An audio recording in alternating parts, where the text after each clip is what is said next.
Chào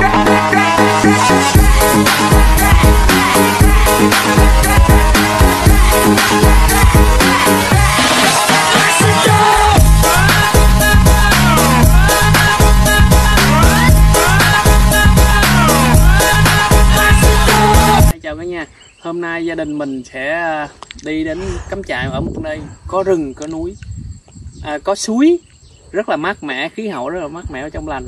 Nhưng mà sẽ không nói cho mọi người biết, các em cứ xem hết video đi rồi mọi người comment lên, mình sẽ chỉ ở nơi đó là nơi nào.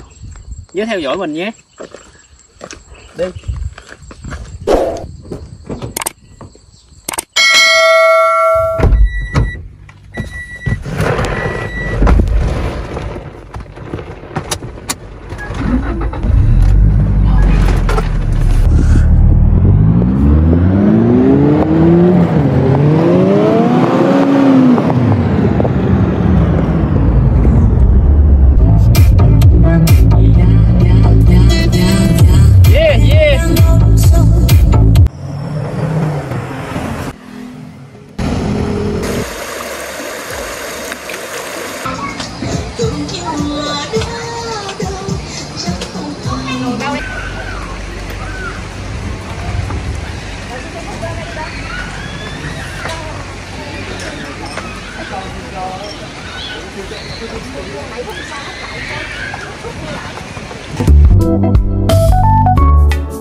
Bây giờ mình đã tới cái nơi mình hạ trại rồi, mình cũng đã chuẩn bị xong rồi.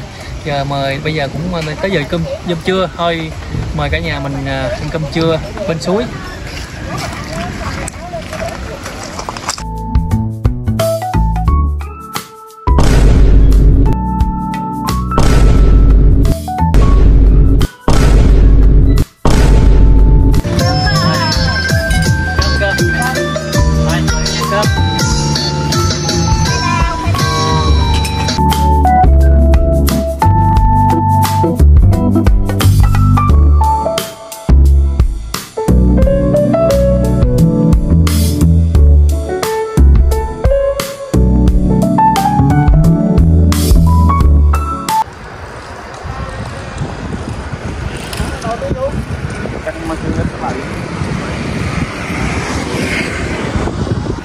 Nhìn bên hồ kìa.